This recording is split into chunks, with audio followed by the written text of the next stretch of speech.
to sports. I'm Michael Gross. Week 8 of high school football begins tomorrow night. That means there are just 2 more regular season games in 2023. Myself and our wonderful sports crew have handpicked 3 matchups to keep an eye on when kickoff comes around this Friday night.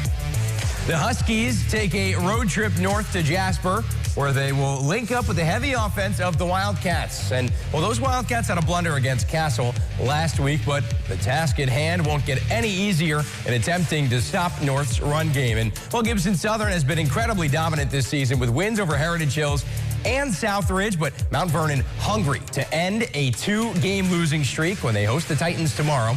And another pocket game. This is a big one out in Poseyville. The Vikings host Southridge. What looks to be a deciding factor for that conference championship. Now, let's bring in 2 of our experts in Colin Davies and the voice of Bosse Field, Zane Clodfelter. Colin, we'll start with you with North. The run game has been very good for North this season. Just a couple of blunders to their name. How does that run game compare to that of Jasper and Carter Holsworth's? Well, when I look at the conference, North has been the rock-solid team, losing to Jess Wright and Memorial. And what I saw last week that encourages me in this game is that the damage they did to a very good Vincent's Lincoln team. In that matchup, they had 3 separate players rush for 69 or more yards. That is the key to beating this Jasper team.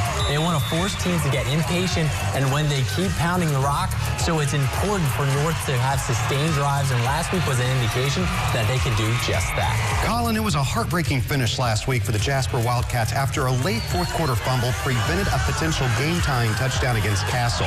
Against the Knights, the Wildcats ran the ball effectively, finishing with 354 yards for an average of 7 yards per attempt. Carter Holsworth finished just shy of 200 yards rushing, and his 3 touchdowns were a big reason why Jasper entered the fourth quarter of that game with a lead. He's strong enough to carry the offense on his back, and he'll have to do that again on Friday. Yeah, I'd say the over-under for thrown passes in this game might be like 3.5 or something like that. A big game in the pocket large next between Gibson Southern and Mount Vernon. The Wildcats quarterback is speedy and, well, he knows how to throw the football. But Zane, how will he deal with a Titans offense that has allowed just 41 points in 3 conference games this season?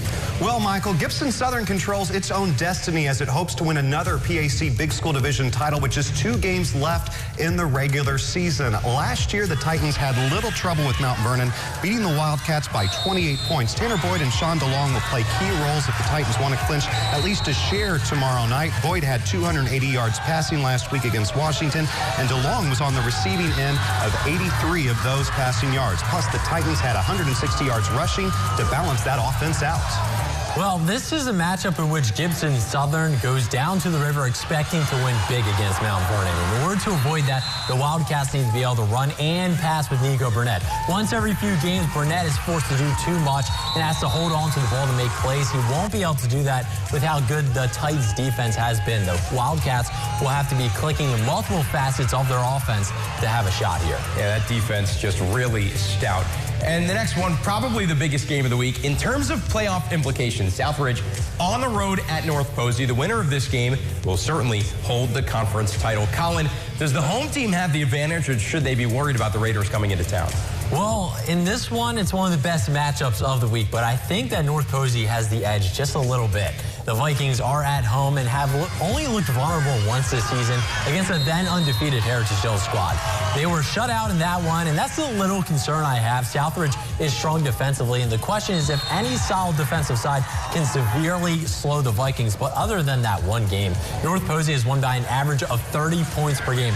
I think that the offense has earned the benefit of the doubt and should be back at their high standards tomorrow night. Colin, Southridge enters a crucial small school division showdown with plenty of momentum after beating South Spencer 42-7 last week. Carter Harris made plays on both sides of the ball for the Raiders when he had 36 yards receiving and a touchdown to go along with a pick-6 defensively. Hudson Allen managed the offense effectively and finished with 105 yards. And the biggest key, Southridge controlled the clock and kept the opposition from possessing the football. That'll be key against the Vikings.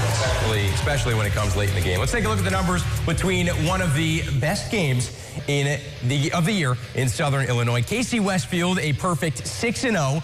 Mount Carmel 5-1, but both teams are undefeated 4-0 in the Little Illini Conference. And that Warrior defense, led by Fred Thomas and Connor Sullivan, is like running full speed into a brick wall, pretty much. They've only allowed 6 points this season, but Blaine Sisson, Andrew Gillihan, they'll look to crash KC Westfield's undefeated season party, and that game starts at 7 Central. And after the conclusion of all the games, tune in tomorrow night for another recap of the high school football landscape. We can't wait to bring you the best highlights and storylines of the week right here on Home Team Friday. We'll be right back.